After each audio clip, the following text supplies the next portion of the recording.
Alright, guten Morgen, ja.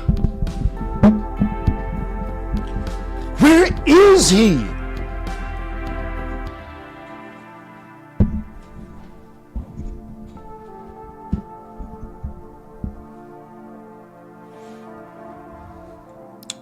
All right, let's go.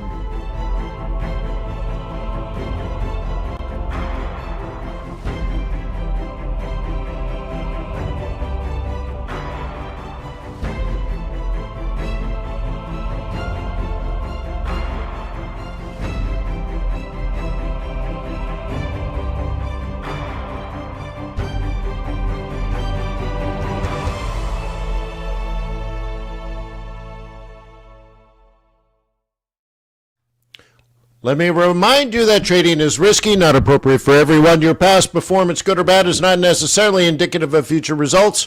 Please stay small, stay humble, focus on the long term, never risk money you cannot afford to lose. All right, good to see you. What do you want to do today? Are you risk on or risk off? Please answer the poll. This is a good way to get market sentiment.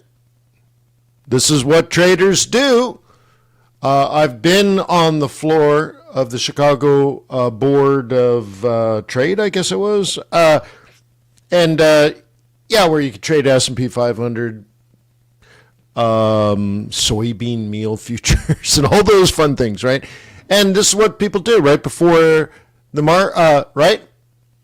right before the market opens. Traders walk around and are like, "What are you doing? What are you doing? Are you a buyer? Are you a seller? Is it going up? Is it going down? What do you think?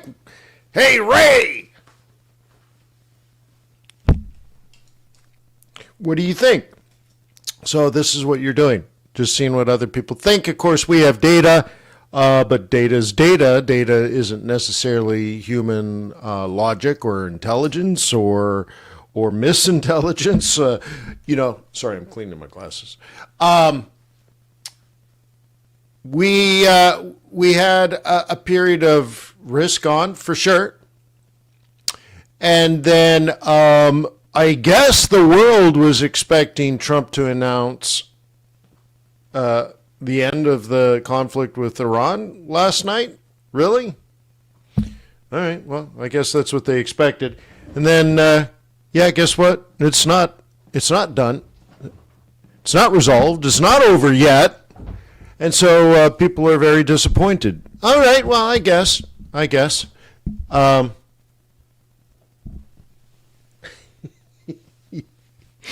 don't know what's going on. But anywho, so that didn't happen. Peace wasn't announced. Ceasefire was not announced. And so what? Treasuries down, gold down, Bitcoin down, dollar up, stock market's down. Yeah, okay. All right. So, but remember, that can all change in a tweet. So is that logic? Is it intelligence? No, it's emotional and reactionary. So we have to deal with that. We have non-farm payrolls tomorrow, which is very, very, very logical. So we can cover that tomorrow at FX Street if you want to join me over there. The link is private, though, so you need to sign up for that. There's a link somewhere. I don't know. But anyways, today, I don't know, just another trading day, I guess. Yeah, so we will be reacting to people's reactions to the thought process of maybe the war drags on or maybe the war ends. Ooh la la. Yeah, that's a lot of maybes, huh? Yeah, well, we're caught between a rock and a hard place, and what it really is long-term versus short-term. Yeah, that's what it really is. We're not trading macroeconomics. We're not trading seasonality per se, although risk on yesterday and the day before that was definitely seasonal. But if suddenly we're risk off again, well, that is abnormal.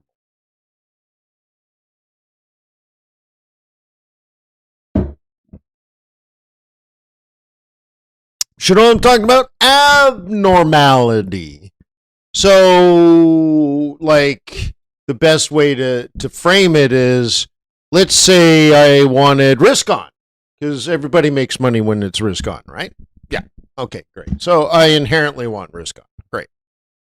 And let's say risk on normally appears this time of year.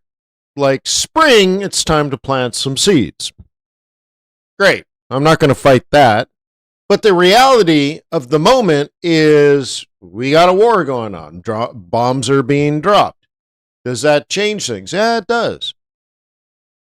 So I could be long-term long, but short-term short. I could be scalping. I could be. Poor English. I can decide to short today,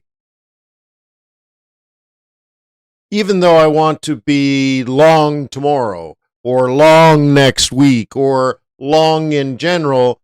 It's just as the farmer that is intending to plant seeds any day now, the farmer wakes up and sees it's raining. Well, what are you going to do? Well, watch the rain and wait for it to stop, and then let the ground dry, and then get out there when you can. And so that's kind of, I'm a cowboy, right? On a steel horse I ride. No, whoa. Settle down. I'm a cowboy in the rain.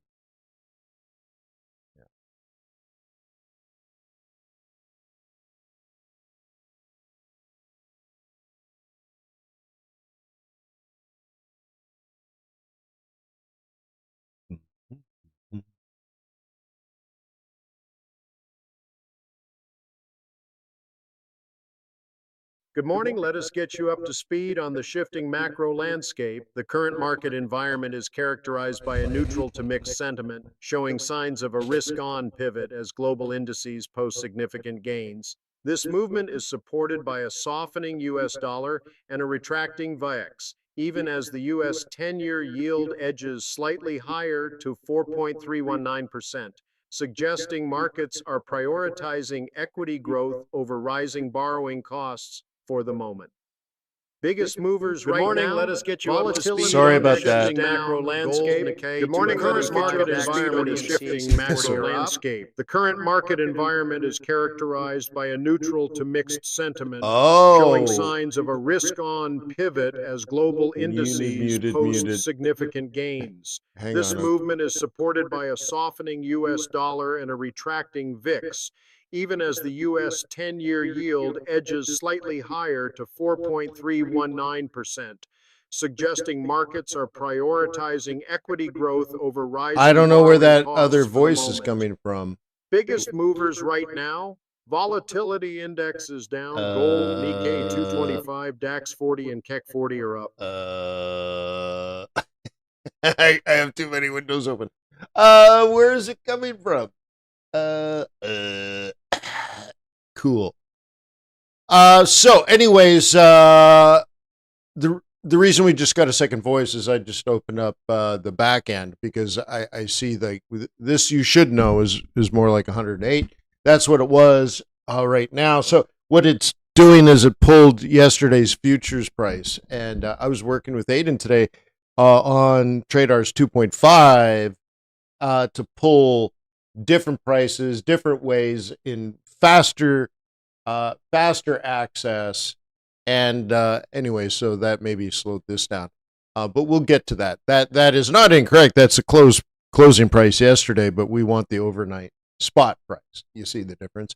But so what happened was, and I'm assuming you paid attention, or you woke up and you've already researched the Trump speech at prime time yesterday. And the way it was interpreted by markets is, peace is not imminent. Okay. He's going to talk again.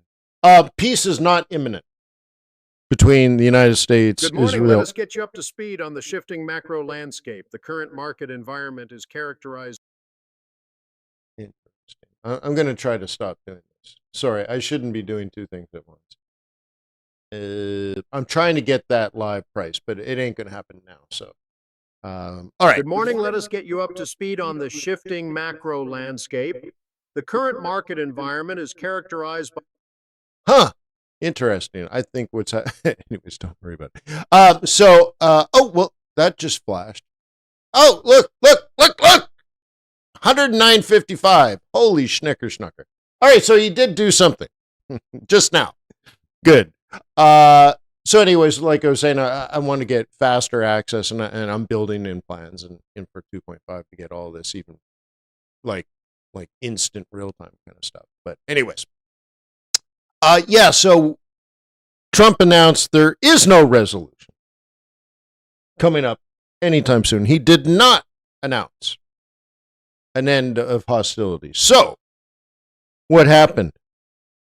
Well, a week ago, maybe 2 weeks ago, we had something like a $20 spread between WTI and Brent.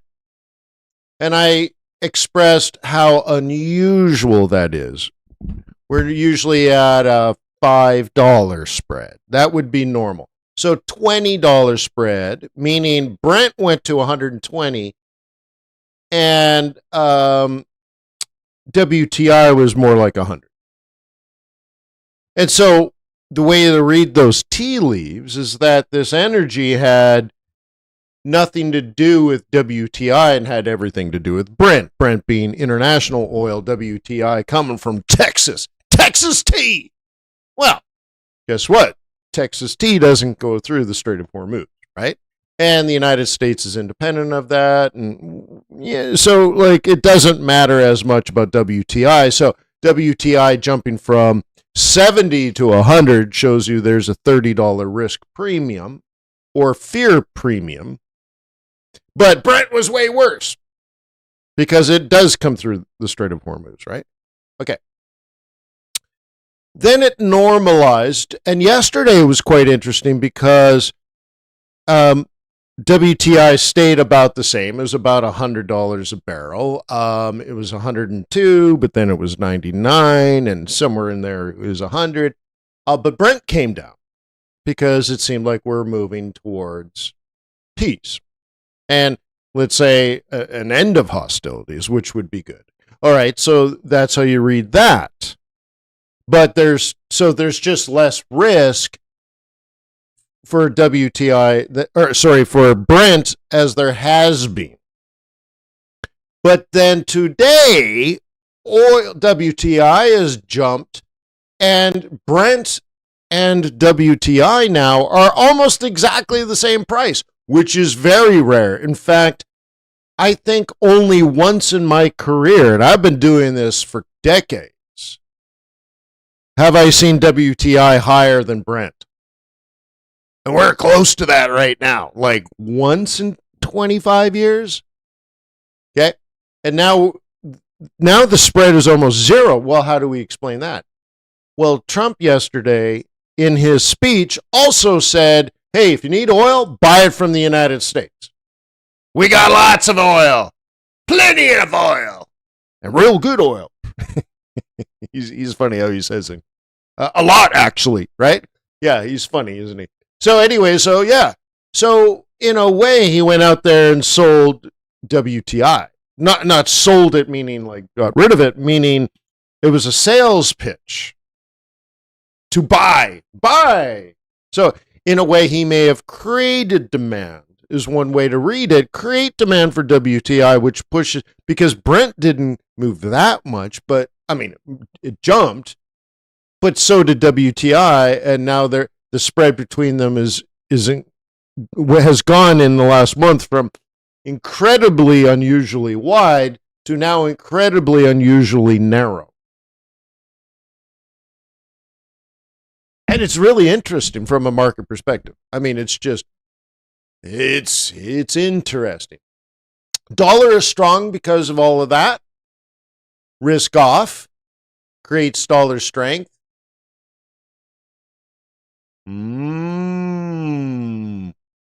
Therefore, you don't need an alternative to a dollar, which is like Bitcoin. So the alternative got crushed. Volatility way up again. Yeah. Gold has come down. Yep. You don't need to hedge dollar if dollar's strong. And this is the closing price yesterday based on the futures, the ES futures. So one of the things I did, in fact, this morning I was working on with TradeR's 2.5 is to get this live real-time overnight pricing instead of a futures contract. And this will drop. I think we're at 64 or something like that. Maybe even falling even further. So I'll get that for you. Let's get an update on the headlines. The good times are over. Stocks lower, yields higher, and oil higher. The U.S. dollar is back up. CEFX, limited relief for regional currencies. ING. Investing live European session wrap. Oil prices surge as market sentiment sours. Brazil industrial output year over year registered at 0.7% above expectations, 1% in February. Brazil industrial output, MOM, came in at 0.9%, above forecasts, 0.7% in February. Crypto today, Bitcoin, Ethereum, XRP technicals deteriorate amid war-driven risk-off sentiment. Oil prices jump over 7% after Trump says attacks on Iran will continue. Silver price forecasts. Silver, US dollar dips below 71 amid overall US dollar strength. Yeah. So it's good to, you see these charts are updating faster than they used to, which is really nice. You see that? I mean, they're updating way faster than they used to. Hey, you're welcome. Risk radar, yeah. Right.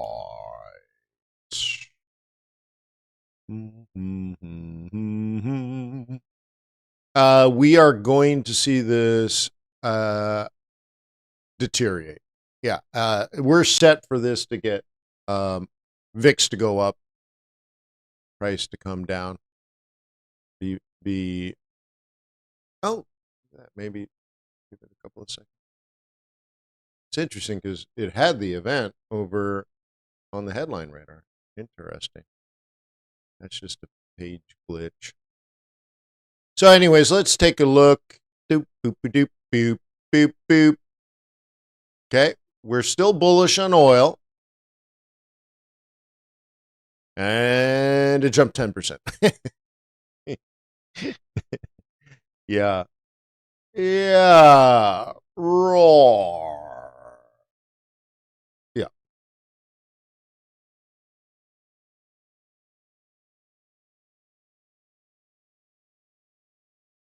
Actually, maybe what Nasser's talking about, Jim, is yesterday in the room, for whatever reason, I noticed, once again, there wasn't a record button. And then I manually set it to turn it on, and it still didn't work. So then I contacted support, and they're like, it should work. And I'm like, dude, I know. Have you tried this? Have you tried this? Dude, hey, support, look, it's broken. Stop asking me stupid questions. I ain't stupid. So then they log in. They're like, dude, you're right. There's no record button. Oh boy, I know. And so, but the support person logged in as me. Do you know what the support person did as he left? He ended the webinar, which hadn't started yet. So then the webinar's gone. So then when I log in to do my 4 o'clock, I'm like, great, can't wait. I want to meet with you guys. I was having such a great day. I was so happy and everything. I'm like, I can't wait to get with the team. And, well, it was over. The webinar was over. And you can't start something that has ended.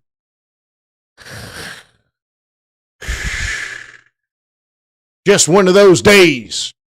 He said, she said, bullshit. Yeah. So anyways, So maybe that's what Nasser's like, I can't find it. Well, but it wasn't me, it wasn't you. God didn't want a webinar yesterday. I don't know. Yeah, bummer. Yeah. Well, you can't fight God. He said, or she said, no webinar. And I'm like, oh.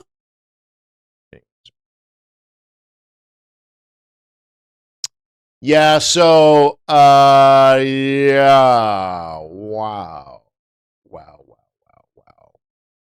Okay, dollar strong, yen weak, but you should know all of this.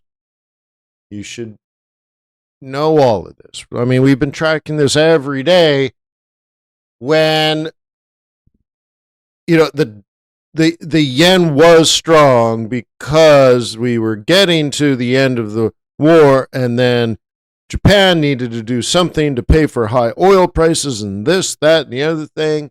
But now that oil has jumped 10%, Japan, no matter what the future monetary policy will be for the future price of or purchasing power of yen that the Central Bank of Japan wants to achieve, all of that's irrelevant because it's theoretical. If, as of today, you need to spend 10% more Japanese yen to buy the same amount of oil than yesterday, then the supply, or if you remember, I was talking about the swimming pool and the garden hose. The swimming pool, okay, you can turn the garden hose on and slowly fill the pool. Well, there's 10% more water coming out of the garden hose today. Okay? So there's more Japanese yen in the interbanking system because Japan has to buy their energy. And that weakens the yen. Yeah. And then what'll happen is down the line, maybe next week, maybe over the weekend, the Bank of Japan's going to say, well, we probably need to intervene and we will buy Japanese yen to strengthen it because we need to at least strengthen it 10% so it can buy the same amount of oil as it did a week earlier, right? And so they'll try to intervene, and then as soon as you hear that, then it's going to get strong again. And you got to be flexible enough to understand. That's the thing. This is complicated, but you should already know this because it has been happening for 5 weeks now.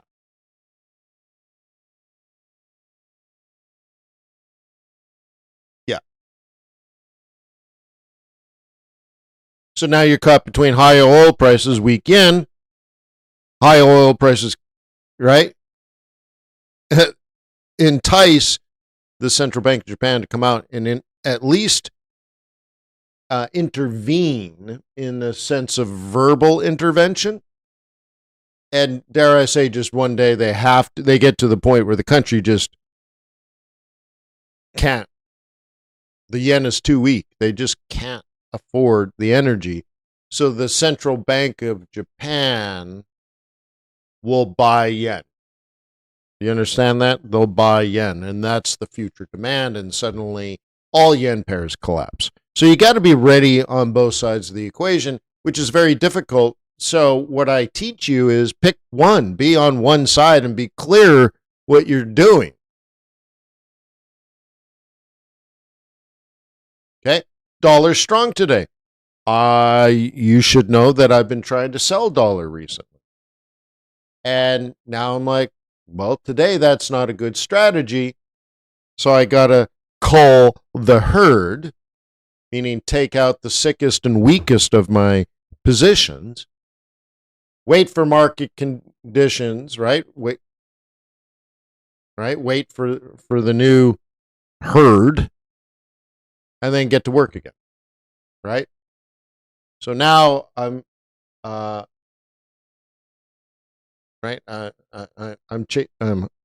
I'm hunting buffalo. I'm a cowboy in the rain hunting buffalo. Wow, what a poetic day. You have such an imagination. So anyways, boom, boom, boom, boom, boom. Dollar is strong is the biggest thing. Dollar stronger than yen.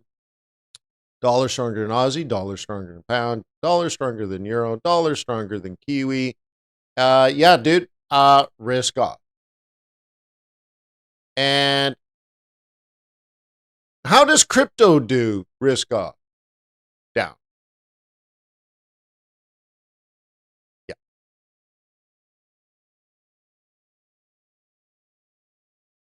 Oil up, silver down. Silver down. Silver down. Yields are up. So what happened here?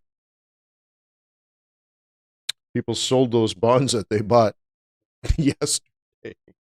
Well, the idea here is inflation's a risk. So if the 10-year yield is paying you, 4.25,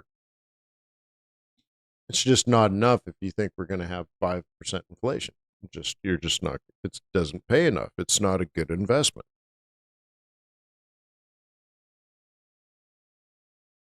And this, if you think about it, how bonds, because these are not really bonds, they're treasuries, they're government bonds. If you think of corporate bonds, think about a company raising some cash. This is what the bond market is about. So a company wants to build a factory, or a data farm, right? A server warehouse, a data center, and they're like, we need $200 million. Okay,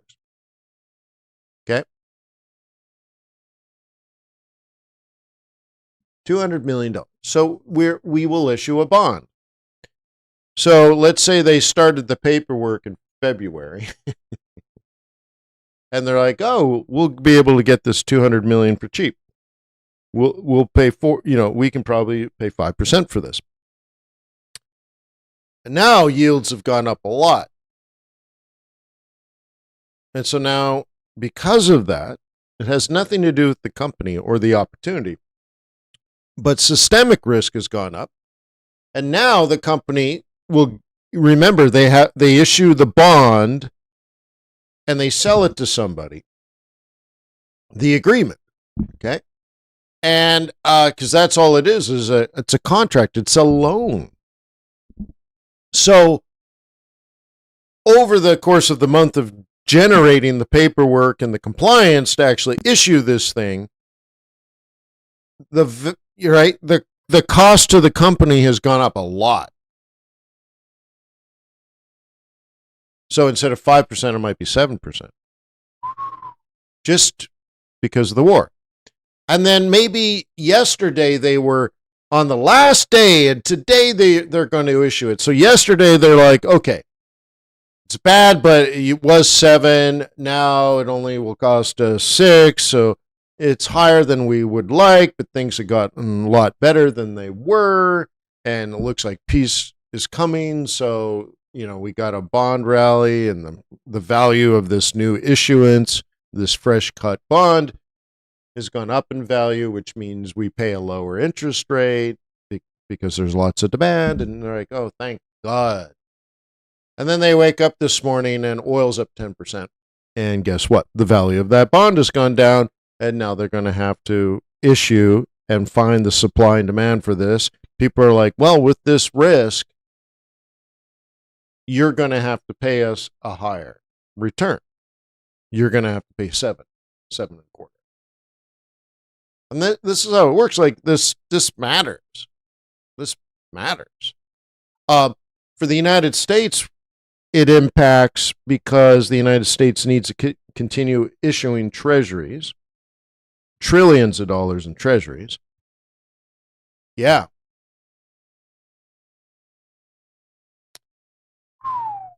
Trillions of dollars. Plus, we're sitting on debt.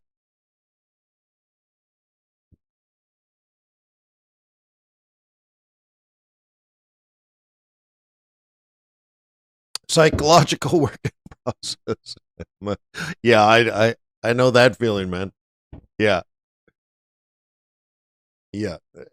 Continuing, right? Continuing story. So, anyways, yeah. Oh. Did we get the news came out? Huh?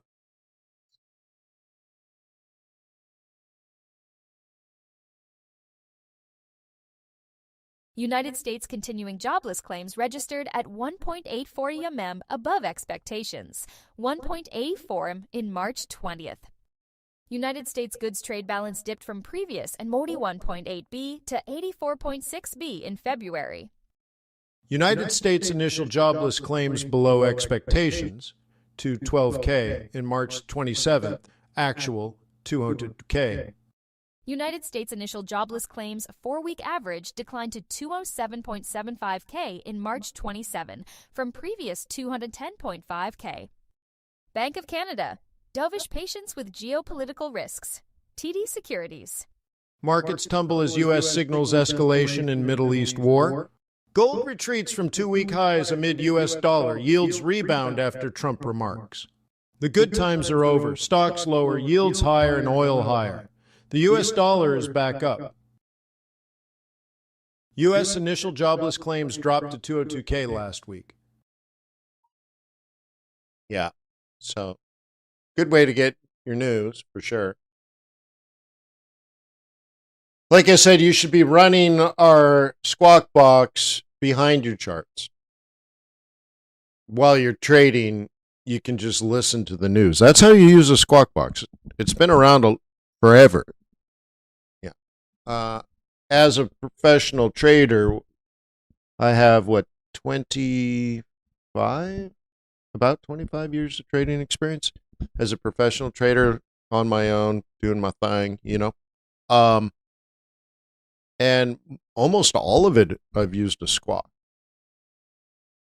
But it went from hundreds and hundreds and hundreds of dollars a month, and now it's free. I give it to you for free. So I think you should use it. I think you should use it. Yeah. Look how fast these charts are now. It's getting so good. I want to show you oil here. So good. Man, they're so clean now. They're so fast and responsive. Cool. And we're tracking wheat and soybeans. Shut the back door. Yeah. Anyways, look at this. It's open, right? We've done this overnight. It's live. And check it out. If it continued at this rate, now I don't think it will, but it could. We're looking at 128, so $130 a barrel. Now that means it would need to jump a ginormous amount again, and that I don't know if that's likely, but it is possible. And what this is saying, it's not calculating possibility. It's just like, hey, based on what's happened on the 15-minute chart overnight, that is where we're going. Yeah.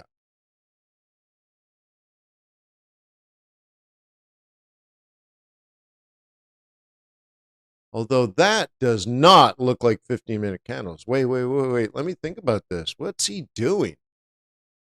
Dude, these are like, that's February. My God, what is he doing? It's supposed to be 15-minute candles, right? Hey, trust but verify. You still have to use your brain. Okay, wait. This is the jump from 60. This is a daily chart, not a 15-minute chart, right? Aha! Aiden, WTF.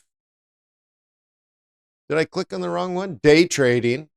And he just forgot. Oh, day trading means daily candles. Tell you, oh my God. is it possible artificial intelligence will kill humanity? Yeah. I mean, dude, AI is interesting.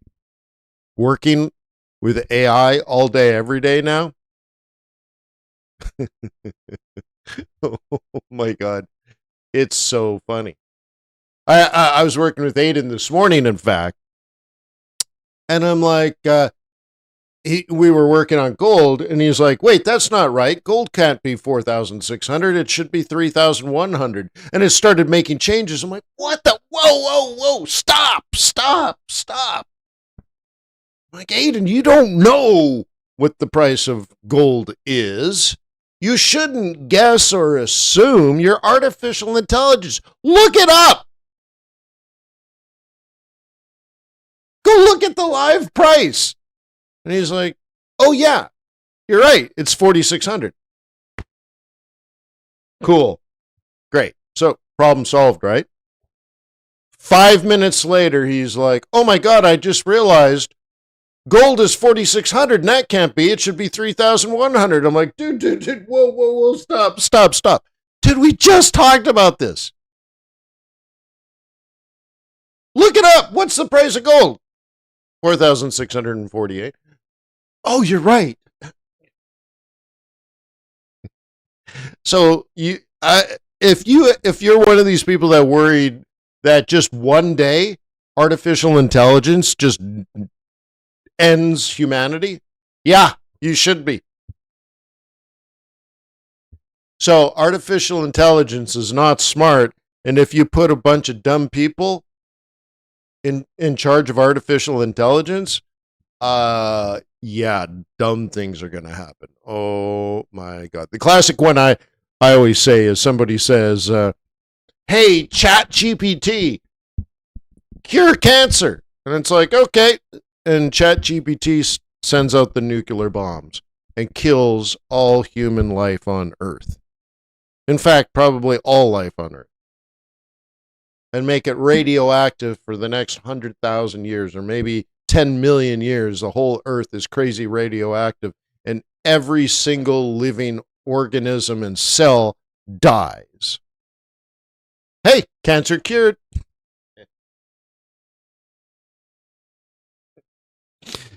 And you're like, well, that's not exactly what I meant. Well, it's a cure. What's your problem? So anyways, if you're afraid, I've learned, having spent 20 hours a day with AI for a long time now. Yeah,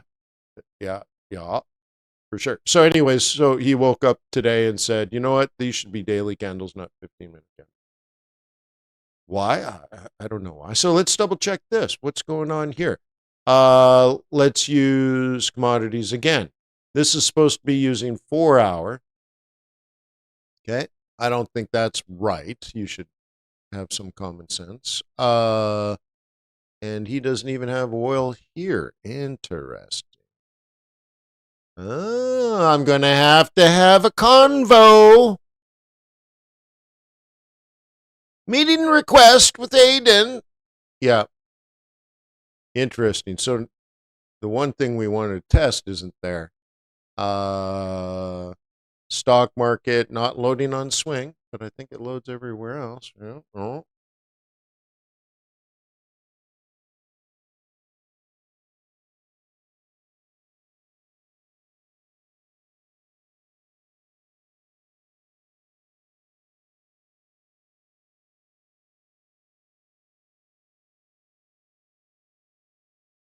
What is he doing here, huh?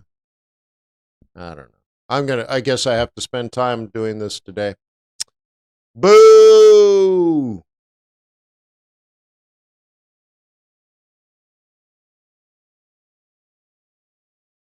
So tomorrow, we got our jobs data.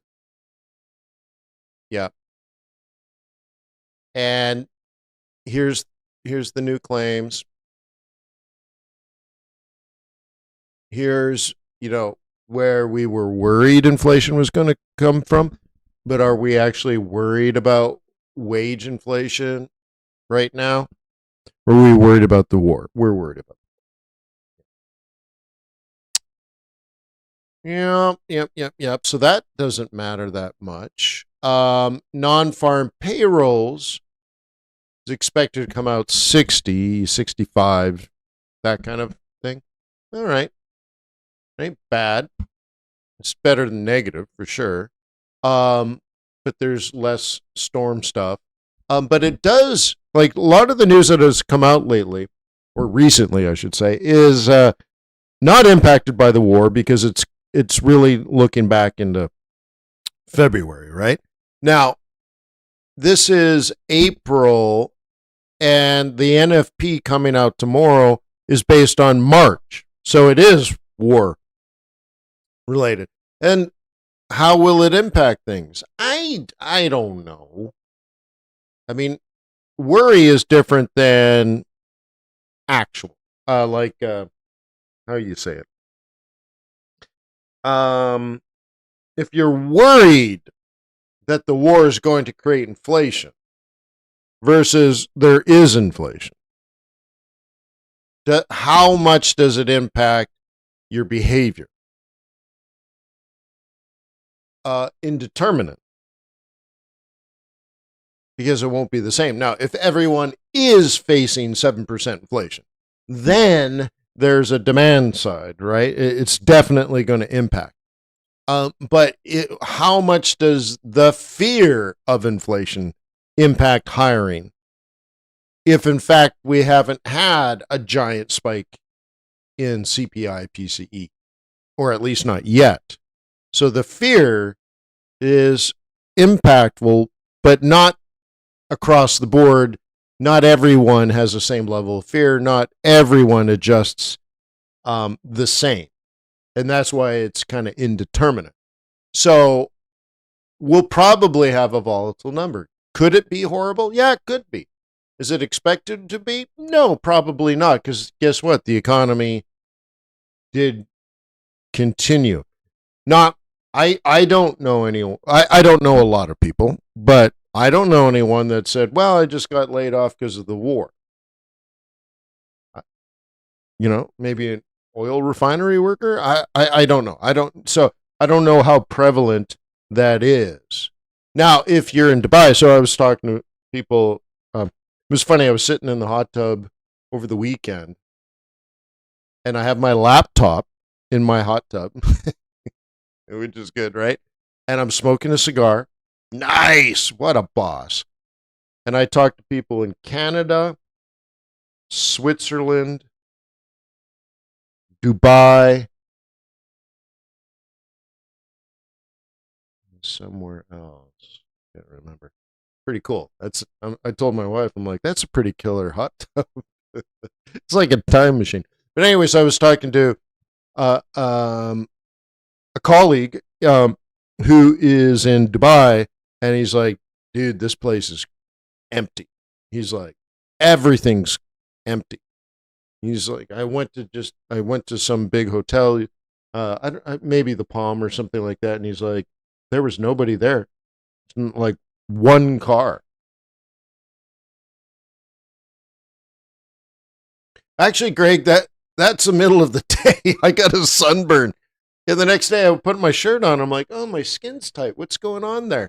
And I'm like, oh my God, I got a sunburn in the winter. But anyways, he's like, yeah, it was empty. And he's like, Wayne, I'm on my way to the airport, and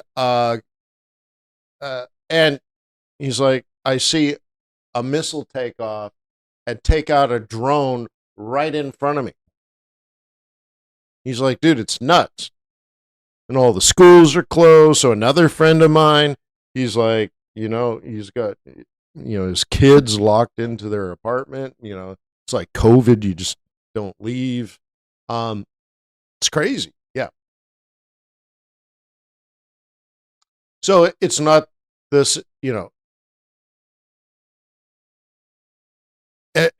we have different levels of fear. We have different reactions. We're impacted differently.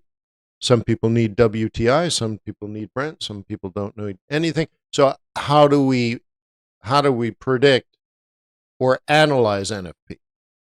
What if it's a terrible number? Is it the end of the world? actually a terrible number I would like. Not that I want people to lose their job, but we can talk about that maybe tomorrow. But what I'm going to look at is not the headline number, whether it's, I'll care if it's negative 100. But if it comes out 42, I don't really care that. What I want to look at then, because I think this could be volatile and unpredictable, and also we could read it differently, right? So some people might hate the fact it comes out negative 100. I'm like, dude, I got a plan for this. I've already thought about it. That's my job as a professional, right? I've already thought about all this. So what I'm really eyeballing as far as like trade arms is the stable calculation of the unemployment rate. You can get volatile numbers, and you know the revisions can be cray-cray. You're like, oh, by the way, it wasn't 92,000 negative. It was actually plus 30,000. And you're like, wait, what? You went from negative 92 to plus 30? Yeah, that could happen, in fact. It's probably the thing we need to look at the most. But the way that unemployment is calculated is much more stable. Yeah. And so for me to make an economic judgment call on the health of the reserve currency. Okay. Yeah.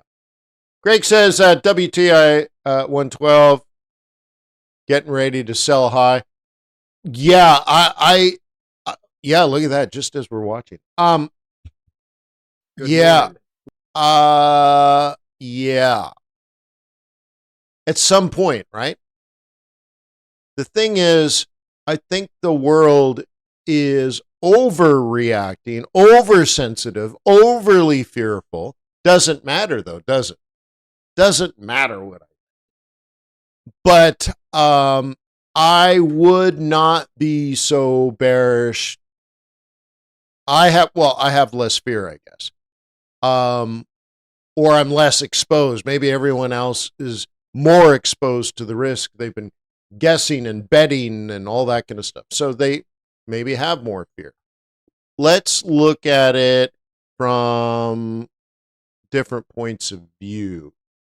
Yeah, nothing was talked, we're running out of ways to kind of measure this logically. This is definitely a fear play going on. So using extraordinary April pivots. Okay, we're looking at the next level of resistance is actually at 124, 125. And that's what Aiden was saying on the day trading chart, right? He was saying the best case scenario for a bull is 128. Then I look at sort of a different type of implied volatility, totally different math. We see 124. I'm like, ooh, well, they're kind of the same. 124, 128. Why don't we call it 125? So Aiden's doing something like, that's not the right way to do it. He's doing something like that. Okay. And then you know how to do pivots, right? Open, high, low, close divided by 4, get the weighted central, and then you do your variance calculations, and it's similar but different math. And that's why they but do they always overlap like this? No. So we're measuring basically velocity and a standardized deviation.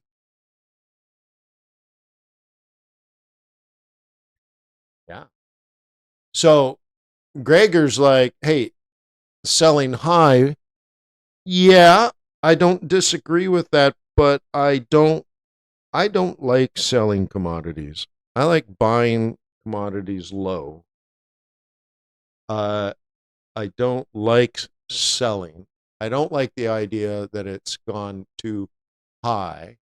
I'm like, look, if we run out of oil, and that's the fear, if we run out of oil, then there is no too high.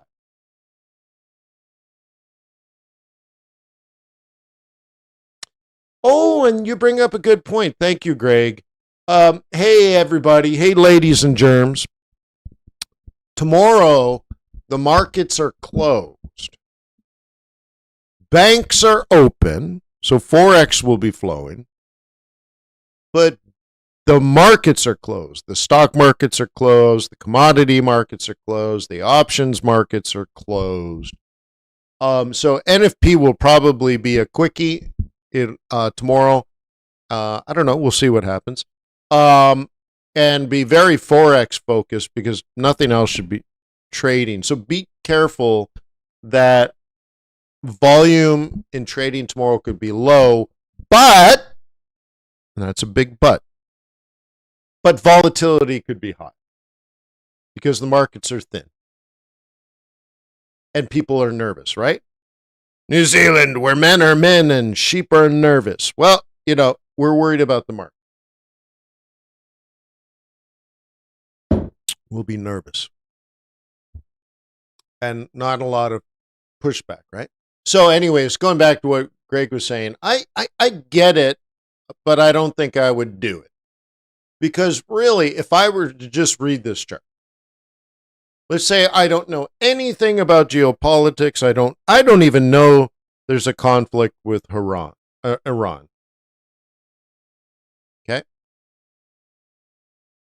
Great. What does the chart say? I would read this as $147 a barrel. Not my opinion. That's just what this chart says. So in that case, like Greg, right? Like, I get it. I'm not as excited or worried or freaking out as the market is right now based on what was said last night. And I think one tweet can end this. But I can't read a tweet on here. I don't know what Trump's going to tweet when he finds out the market is freaking out because of what he said, so now he has to undo it. Okay, whatever. This says 147 and I can't sell that. Oh my God. I can't sell that. I can't sell it here. I can't sell it there. I can't sell it there. I couldn't even consider any of that until it actually would reverse. But also, the other thing is that every year I'm a buyer. I'm planting seeds for my oil positions to grow. So it would be strange, right? It would be strange for me to be selling this. So, yeah, that's that. I get it, but I wouldn't do it.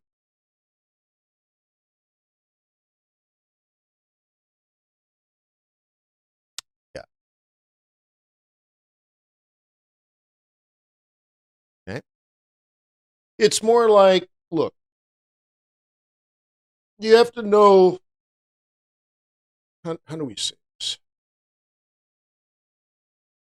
Bias leads to conviction.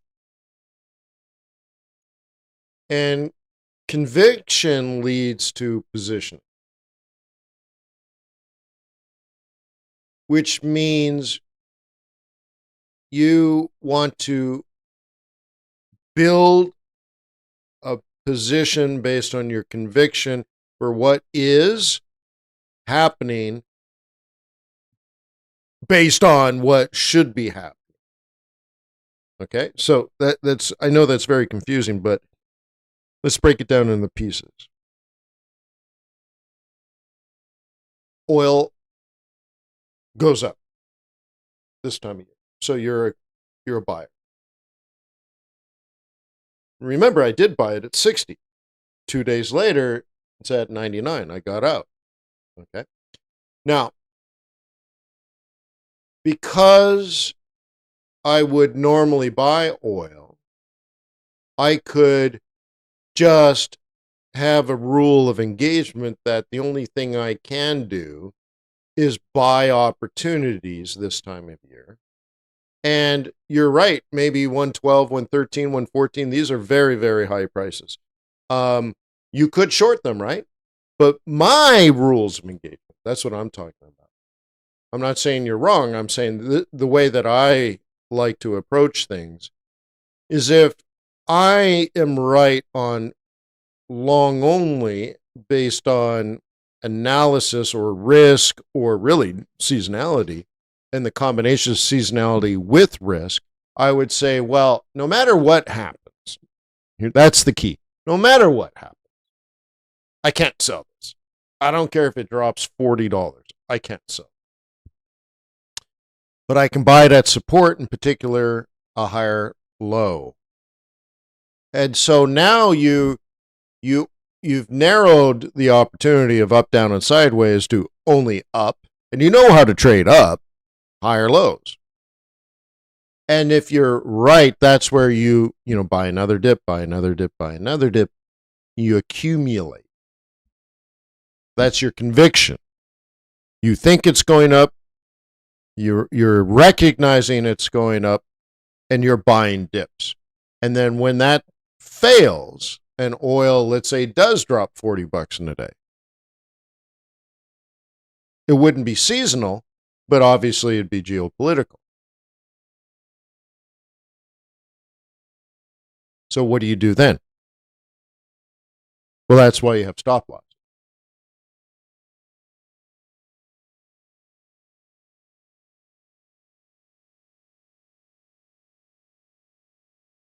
Oh, yeah, okay. My focus, Greg's separating investor from trader, and that's actually a very difficult thing to do, because when I'm an investor, I think like a trader, and then when I'm a trader, I think like an investor. And sometimes that's good, sometimes it's not good, but it's difficult.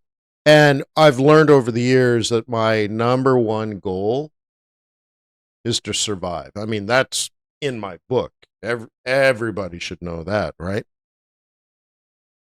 The analogy I use is if you're a soldier in active combat, yeah, you want to win the war and go home. Sure. Yes, you want to achieve the mission. Sure. Hey, go up that hill and take out the pillbox. Yeah. But what's the number one goal of that soldier that has to go up the hill and take out the pillbox? Not to get killed. You stick your head out of the foxhole, you might get hurt. Yeah.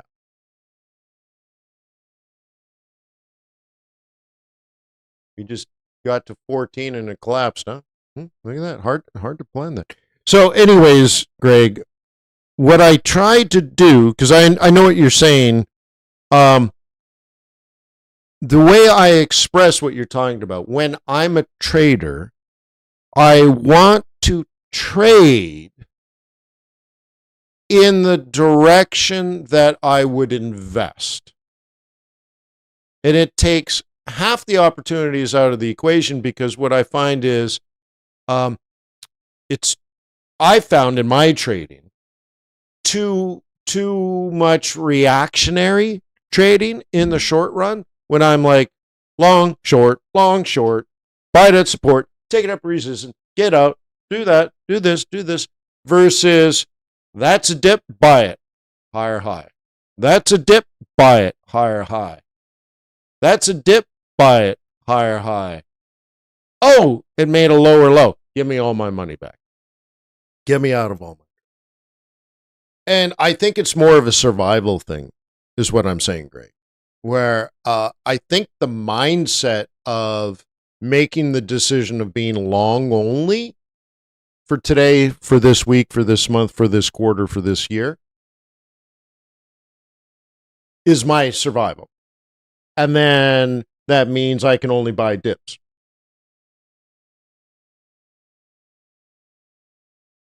And then, or get out. Buy dips or get out. And it's a survival thing. But also, if you go all the way back to the beginning of my trading,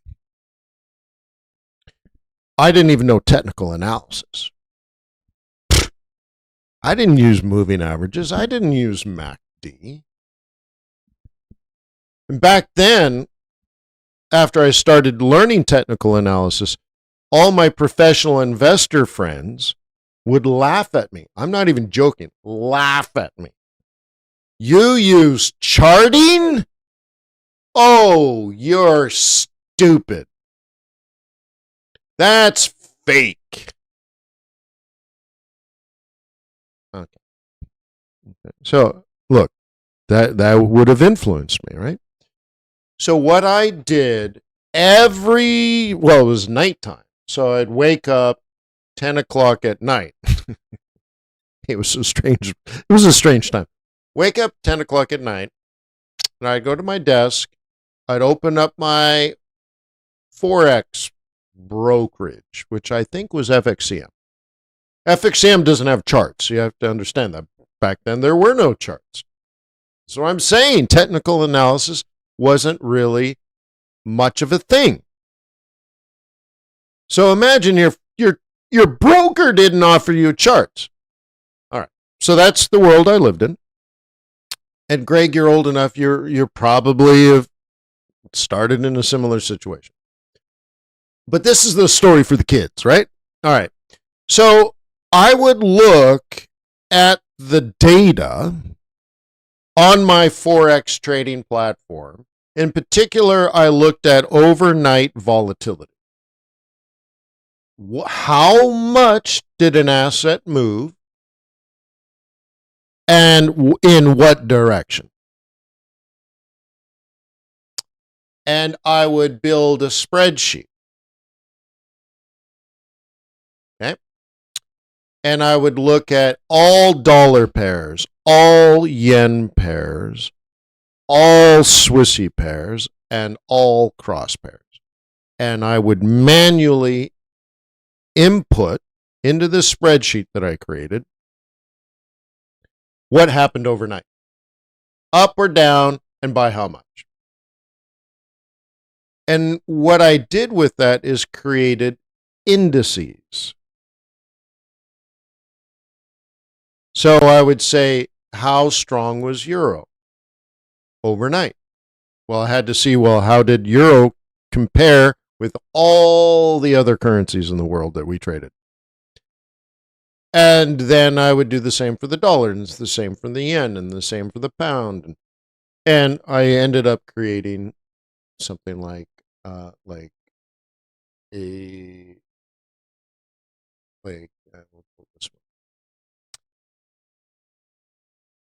I ended up creating something like this. Mathematically, though, not the lines. Okay? So then I'd say I know how much Aussies changed overnight relative to everything. How much euros changed overnight relative to everything. CAD versus everything. Yen versus everything. Pound versus... Okay. So then you can get strong versus weak. Then I would even... Because back then, one of the big costs was spread. So like pound yen was 12 pips, 14 pips. Okay.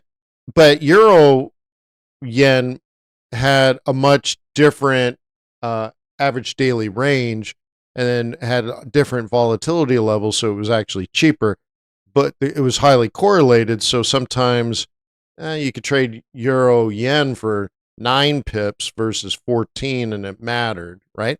But what I ended up doing is I created the spreadsheet.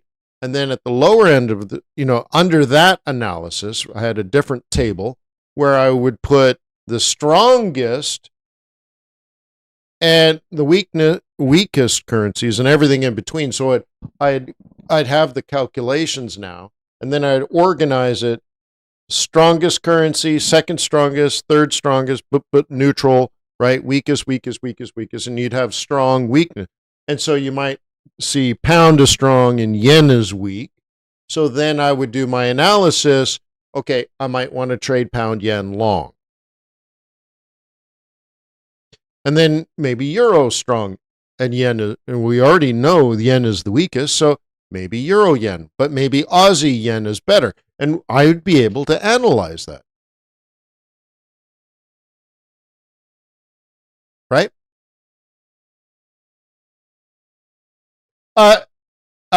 It seems like there's a huge negative swap on short positions now. Here's the thing: when you leave retail forex trading, so if you got like $5,000 or 50 grand in account, yeah, you're going to get retail pricing. When you get to bigger levels, the swaps are quite radically different because you're trading higher volumes. There's more in the transaction than the swap for the brokers. Like, it's hard to be a broker for retail forex traders that are trading mini lots and micro lots. There just isn't, and the costs are high, and there's not. So anyway, so swaps are part of the business model, if you will. But anyway, so think of it. I looked at the overnight volatility. By the way, it took me at least an hour to do that. And then I would organize, after creating currency indices, the strongest currencies and the weakest. So a typical day would be, I find yen is weak, and then I look at the top 3 currencies. It might be like pound, euro, Aussie. So my morning could start with pound, euro, Aussie, yen, long, only. Done. Based on overnight implied volatility. Not implied, overnight actual volatility. So then, Greg, and then, again, I'm only explaining how I got to where I am. I'm not saying I'm right. I'm just saying this is why I do what I do. So then I would go to, and I think it was IntelliCharts. Was that a package? Cost me hundreds of dollars a month to have charts, but you can't trade on them. You just look at them. It's like, right? It's like fake flowers, right? You can look at them, but you can't smell them. They're pretty, but they don't stick. So anyway, so I'd go to my charts now, and I'm like, I already know, and this is the key to my story here, the moral of the story. I already know what I want to do. I'm interested in buying dips on pound yen, euro yen, and Aussie yen. Nothing else. No other direction. No other strategy. I'm not looking at moving averages yet. There were no pivot points, and I hadn't come across that yet. So I had very little technical analysis skill. It was much more price action. And so all I know is I'm interested in maybe buying dips on those asset classes, and that's that. There is no possibility for anything else.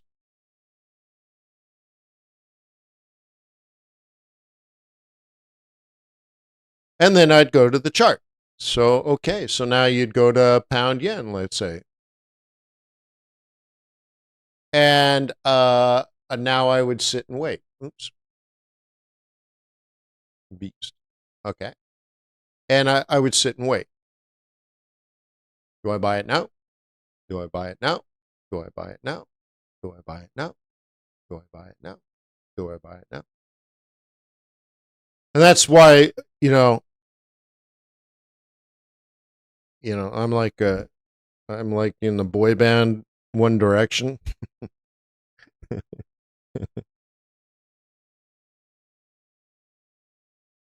Long only pound yen today. Now that's an example. I'm not saying that's actually what I'm doing today.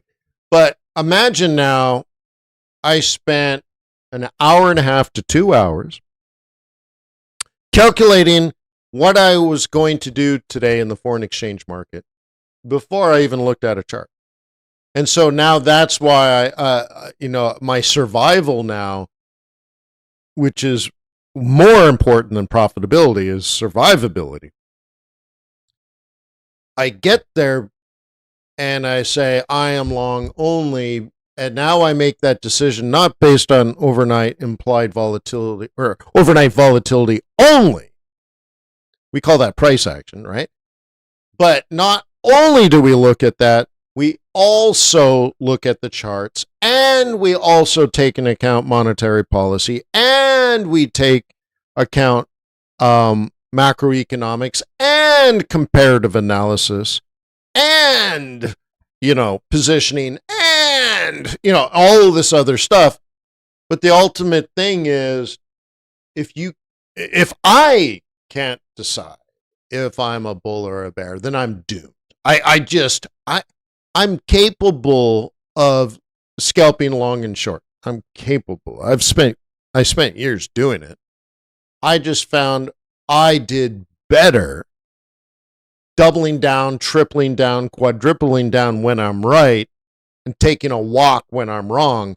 And so that's how I get long only, short only versus both.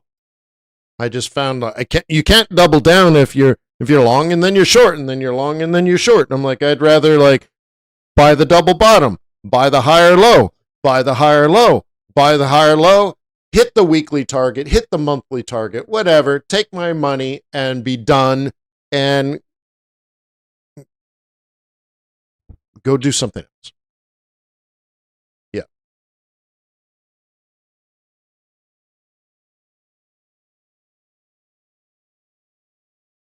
Yeah, I know someone that worked at Quotron.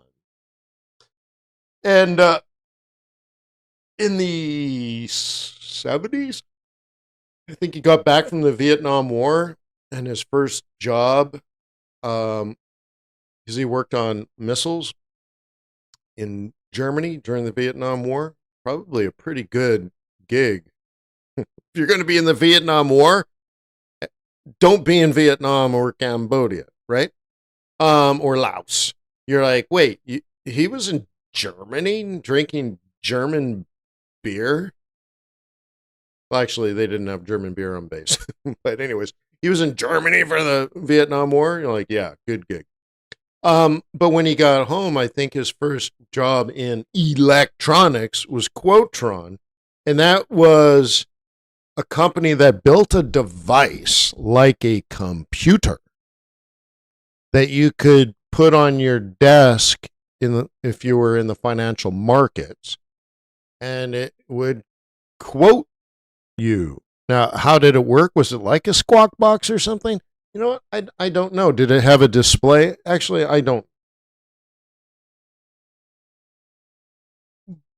But it just shows you how much things have changed, because you're like, Quotrons were better than ticker tapes. Let me tell you about that. I also I've heard stories of where people once a month would get charts. Yeah. So you would pay thousands of dollars, and once a month you'd get a catalog, like a 1,000-page book mailed to you, and it'd show up to your house, and it would be 1,000 pages thick. I was going to say like a phone book, but a lot of people here don't know what a phone book is, right? So anyways, you'd open it up and you're like, okay, I want to trade euro dollar. Well, there wouldn't have been euro dollar. Pound Swissy. Yeah. So you go to the pound Swissy on page, 742. So you go there and it's the chart. The chart. There it is. Yeah.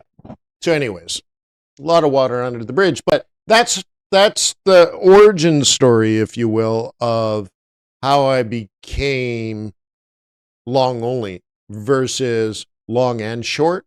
That's just not how I was created, or how the trader in me was born. Yeah. And now it's quite easy for people to come in and be in long and short, long and short, long, short, long, short, because they start with the chart first. And I still don't think that way. The charts don't tell me what to do. And that's why creating something like TradeRs is so important, because I can shape, instead of just looking at overnight volatility, I can look at millions of data points now. It's insane, like tens of millions. I've told you many times, just on, was it Monday or Sunday? On Sunday, I deleted 4.7 million records just for gold. I got rid of them because, we didn't need that many to make the decision. So if just I can throw away that much, how many data points does TradeRs have? Tens, if not hundreds of millions of data points, right? And what does it do? I can wake up and say, oh, risk off. And I can get there in seconds. Yeah. And it's very, very, very, very, very, very, very, very, very, very, very, very, very, very accurate. Way beyond human emotion. But it can't calculate human emotion, but it can see the market changing. If the market is changing on human emotion, it can tell that.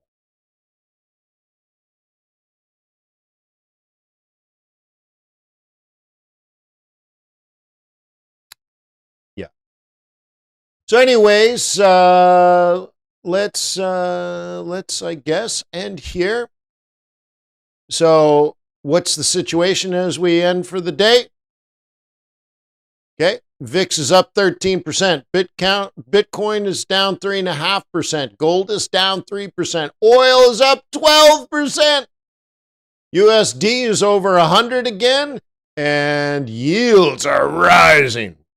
Dude, we talked about all of that. I took 20 minutes to explain why this would likely to happen. It's going to cost you more to borrow money. Boom! Why? Because there's perceived risk, and risk costs money. Risk radar's down.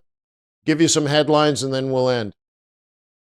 Gold retreats from 2-week highs amid U.S. dollar. Yields rebound after Trump remarks. Trump's speech wasn't the one the market wanted to hear. Oil now up 12%. U.S. dollar MXN. Trade resilience supports peso. Commerzbank. Pound at yen price. Forecast holds in a tight range between 50-day and 100-day SMAs. Singapore manufacturing PMI 50.5, March versus previous 50.6. INR, RBI clamps down on NDFs as structural headwinds persist. Societe Generale. Brazil industrial production rises 0.9%. U.S. stocks may pull back sharply in reaction to Trump's speech. Cool. Like I said, you just log into TradeRs. You have the squawk box there. So you open up that page and then minimize it, just like I did. And now you can just sit here and trade, hear the news, always be informed, and never take your eyes off the charts. And that's just one free benefit of TradeRs. One of the free benefits. That we have a free tier that gives you so much for free, you'd be shocked. So, traders.com, radars for traders. Thank you, Traders Way. Thank you, TradeRs. Thank you, youth. Thank you, YouTube. Thank you, Forex.Today community. Thank you, thank you, thank you. NFP tomorrow at FX Street. And what else? Oh, markets are closed tomorrow, except Forex. But volume and volatility